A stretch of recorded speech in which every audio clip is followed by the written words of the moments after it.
नमस्कार, मैं संगीता आप सभी भाई बहनों का स्वागत करती हूँ जीवंत जीवन चैनल पे।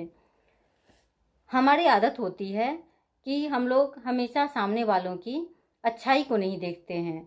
उसमें अगर एक कमी होती है तो उस कमी को ही हमेशा देखते रहते हैं, उसी पे सोचते रहते हैं और चाहते हैं कि वो सामने वाले व्यक्ति हमारे हिसाब से बदल जाएं, तभी हम सुखी रह सकते हैं। अगर हमारा ध्यान उसकी अच्छाई की ओर जाए तो शायद उसकी जो एक कमी है उसे हम नज़रअंदाज कर सकते हैं, लेकिन ऐसा होता नहीं है। हम लोग हमेशा एक कमी को लेकर रोते रहते हैं। चलिए आज हम लोग जानते हैं एक पति पत्नी की कहानी के बारे में। एक पति पत्नी थे, वो दोनों बहुत ही अधिक प्यार से रहते थे और उनके जो आसपास के लोग थे वो लोग भी उन्हें आदर्श पति पत्नी मानते थे। तो उन दोनों की शादी की सालगिरह आई तो दोनों साथ में बैठे बातचीत करने लगे। तो पत्नी बोली कि ऐसा लगता है कि हम दोनों के बीच दूरियां बढ़ गई है। अब समय के साथ साथ रिश्तों में भी धूल पड़ने शुरू हो जाते हैं। तो पति बोले कि मुझे तो ऐसा कुछ लगता नहीं है। तो पत्नी बोली कि नहीं, मुझे तो ऐसा लगता है कि हम दोनों के बीच में पहले जो बातें थी अब वैसा नहीं है।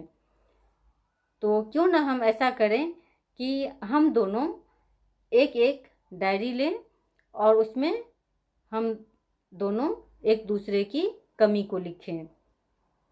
तो पति भी मान गए, बोले ठीक है। और पत्नी बोली जब अगली बार की जो शादी की सालगिरह आएगी तो हम दोनों एक दूसरे को यह डायरी दिखाएंगे और उसे पढ़ेंगे। तो पति मान गए, बोले ठीक है। तो जब दूसरी बार फिर से वर्षगांठ आई तो दोनों साथ में बैठे और पति बोले कि ठीक है, अब तुम अपनी डायरी दिखाओ। तो पत्नी दिखाई अपनी डायरी। तो उसमें लिखा हुआ था कि तुम अब पहले जैसे नहीं हो, तुम जो तोहफे लाकर मुझे देते हो वो भी मुझे पसंद नहीं आते हैं, तुम मेरे पेरेंट्स से अच्छे से बात भी नहीं करते हो, मैं जो तुम्हें कहती हूँ तुम वो बात भी नहीं मानते हो, और कोई सामान भी बोलती हूँ लाने के लिए तो वो भी तुम भूल जाते हो। इस तरह से बहुत सारी उस डायरी में कमियां लिखी हुई थी। तो पति बोले अच्छा, मुझ में इतनी सारी कमियां हैं, मुझे तो पता ही नहीं था, अच्छा हुआ तुमने बता दिया।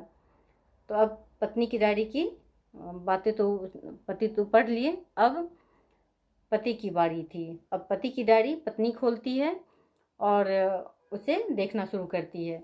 जब पहला पेज खोलती है तो उसमें कुछ भी नहीं दिखता है, दूसरा खोलती है तो कुछ भी नहीं दिखता है। इसी तरह से खोलते खोलते बहुत आगे तक चली जाती है और उसे पूरा कोरा कागज ही मिलता है।